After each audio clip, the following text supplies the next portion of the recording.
ഈ വീഡിയോ ചെയ്യുന്നതിൻ്റെ കാരണമല്ല, ചെറിയൊരു കാര്യമാണ് പറയാം. എന്താണെന്ന് വെച്ചാൽ ഞാൻ കോളേജ് പഠിച്ചത് കർണാടകയിലാണ്. അപ്പം അവിടെ നഴ്സിംഗൊക്കെ പഠിച്ചിട്ട് എക്സ്പീരിയൻസ് ചെയ്യാൻ വേണ്ടിയിട്ട് ഞാൻ വന്ന ഡൽഹിയിലോട്ടാണ്. ഡൽഹിയിൽ വന്ന് ഒരു ഹോസ്പിറ്റലിൽ ഡ്യൂട്ടിക്ക് കയറി ഒരു വർഷം എക്സ്പീരിയൻസ് അതിനുവേണ്ടി വന്നത്. അപ്പോൾ നാളെ ആകുമ്പോഴത്തേക്കും ഒരു വർഷമാവും ഞാനിവിടെ എക്സ്പീരിയൻസിന് കയറിയിട്ട്. അപ്പം ഒരു 2 ദിവസം കഴിയുമ്പോഴത്തേക്കും ഞാൻ ഇവിടെ പോകും. പ്രീ വിഷമം പോലെ എന്ന് വെച്ചാൽ നമ്മളൊരു വർഷം നിന്നതാണ്. ഞാനിവിടെ അങ്ങനെ അധികം ആരോടും കമ്പനി കാര്യങ്ങളൊന്നുമില്ല. ഫ്രണ്ട്സ് ഉണ്ട്, എല്ലാവരോടും വീണ്ടും സംസാരിക്കും. പിന്നെ നമ്മൾ കോളേജിൽ എല്ലാവരും ഫ്രണ്ട്സൊക്കെ പോയപ്പോഴത്തേക്കും ഒത്തിരി വിഷമമായതുകൊണ്ട് അപ്പോഴേ തീരുമാനിച്ചാണ് ഇവിടെ വന്നു കഴിയുമ്പോഴത്തേക്കും അധികം ആരോടും കമ്പനിക്കൊന്നും പോകണ്ട, വേറെ ഒന്നുമല്ല, നമുക്ക് അത്രയും വിഷമമാകുമല്ലോ. ഞാൻ വെച്ചാൽ പെട്ടെന്ന് എല്ലാവരോടും അറ്റാച്ച് ചെയ്യുന്ന ടൈപ്പാണ്. അപ്പോൾ അങ്ങനെ അറ്റാച്ച്മെൻറ്റ് ആയി കഴിഞ്ഞിട്ട് നമുക്ക് ഒത്തിരി വിഷമമാണ്. അപ്പോൾ അങ്ങനെ കമ്പനിക്കൊന്നും പോകണ്ട, ഒരു വർഷത്തേക്കിന് വന്നതല്ലേ, അങ്ങനെ വിചാരിച്ചു. അപ്പം വേറെ കുറച്ച് കാര്യങ്ങൾ നമുക്ക് മെമ്മറബിൾ ആയിട്ട് തോന്നുന്ന കുറച്ച് കാര്യങ്ങളുണ്ട്. അപ്പം അങ്ങനത്തെ കുറച്ച് കാര്യങ്ങൾ എനിക്കുണ്ട്. ഇവിടെ ഹോസ്പിറ്റലിൽ വേറെ ഫ്രണ്ട്സോ കാര്യങ്ങളൊന്നുമല്ല, ഹോസ്റ്റൽ അല്ലാതെ ഞാനിവിടെ കണ്ട കുറച്ച് ജീവിതങ്ങൾ എന്താണെന്ന് വെച്ചാൽ ഇവിടെ എൻ്റെ ഹോസ്റ്റലിൽ എൻ്റെ റൂം വരുന്നത് ഇവിടുത്തെ 2nd ഫ്ലോറാണ്. അപ്പോൾ ഈ 2nd ഫ്ലോറിലെ ബാൽക്കണിയിൽ നിന്ന് നോക്കും, അവിടെ നല്ല രസമാണ് അവിടെ നോക്കാൻ. വേറെ ഒന്നും വേണ്ട, ഞാൻ ആദ്യം അവിടെ അങ്ങനെ പോയി നിൽക്കാറില്ലായിരുന്നു. റൂമിൽ റേഞ്ച് ഇല്ലാണ്ട് വരുമ്പോഴത്തേക്കും ഓട്ടോമാറ്റിക്കായിട്ട് പുറത്തോട്ട് ഇറങ്ങി ബാൽക്കണിയിൽ പോകുന്നതാണ് ഫോൺ വിളിക്കാറ്. അപ്പോൾ ഫോണൊക്കെ വിളിച്ച് കഴിഞ്ഞിട്ട് അവിടെ തന്നെ നിന്നുകൊണ്ട് ഇങ്ങനെ കുറച്ച് നേരം അവിടെ നിൽക്കും, ഏകാന്തത. അപ്പോൾ അവിടെ പോയി നിന്ന് കുറച്ച് ലൈഫ് നമുക്ക് കാണാൻ പറ്റും. ഞാൻ അമ്മയോട് എപ്പോഴും പറയും, ഇവിടെ നിന്ന് നമുക്ക് ഓരോരുത്തരുടെയും ലൈഫ് കാണാൻ പറ്റുമെന്ന്.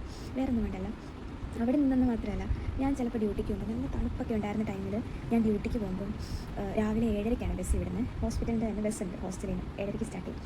അപ്പോൾ ബസ്സിൽ കയറാൻ വേണ്ടിയിട്ട് വഴിയിൽ ഞാൻ ബസ് നോക്കി നോക്കുമ്പോൾ പ്രായമായിട്ടുള്ള അപ്പൂപ്പന്മാർ അവർ ഉന്തുവണ്ടി, 2 ചക്രമുള്ള ഉന്തുവണ്ടിയിൽ നിറച്ച് പച്ചക്കറികളും അല്ലെങ്കിൽ പഴങ്ങളൊക്കെ ആയിട്ട് അത് വലിച്ചുകൊണ്ട് അത് ഉന്തിക്കൊണ്ട് പോകുന്നതാണ്, അത് വിൽക്കാൻ വേണ്ടിയിട്ട് രാവിലെ.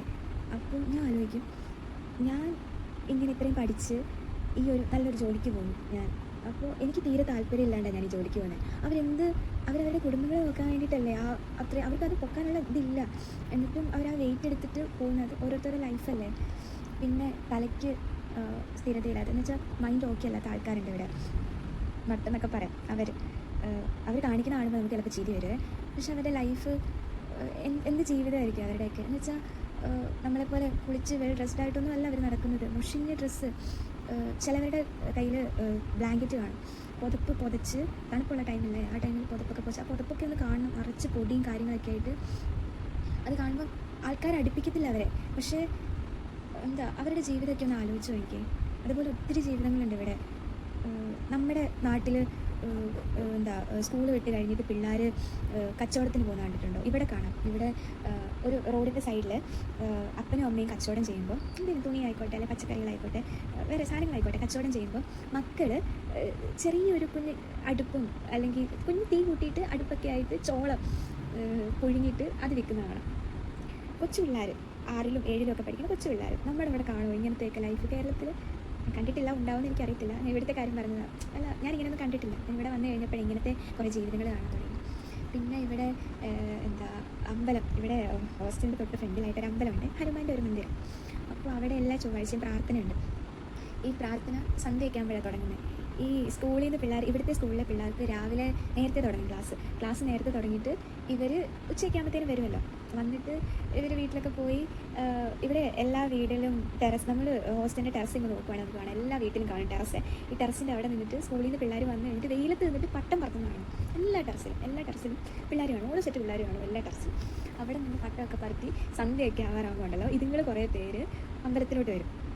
അമ്പലത്തിലോട്ട് വന്നിട്ട് അവിടെ ആയിരിക്കും ഈ വീടും അമ്പലമായിട്ട് വീട്ടുകാർ നടത്തുന്ന അമ്പലമാണ്, അവരുടെ അമ്പലമാണ്. അപ്പം പ്രാർത്ഥന കാണും ചൊവ്വാഴ്ച ദിവസം. ഇന്നുണ്ടായിരുന്നു പ്രാർത്ഥന. അപ്പോൾ ഇന്ന് ഞാൻ കണ്ടപ്പോൾ എനിക്ക് അതും കൂടി പറയണമെന്ന് തോന്നുന്നു. അപ്പം ഇവർ അവിടെ വന്നിട്ട് കൂട്ടമായിട്ട് ഇവിടെ വരുവേ, വന്നിട്ട് പ്രാർത്ഥനയൊക്കെ കഴിഞ്ഞ് കഴിയുമ്പോഴത്തേനും ഇവർക്ക് പ്രസാദം കൊടുക്കും. അവിടെ വന്ന ആൾക്കാർക്ക് പ്രസാദം കൊടുക്കും. ഈ പ്രസാദം കൊടുത്തു കഴിഞ്ഞിട്ട് എല്ലാവർക്കും കൊടുക്കുവേ.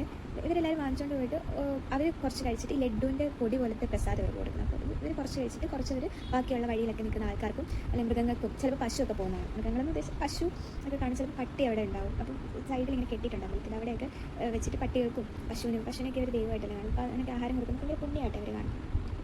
പശുവിനൊക്കെ കൊടുക്കും.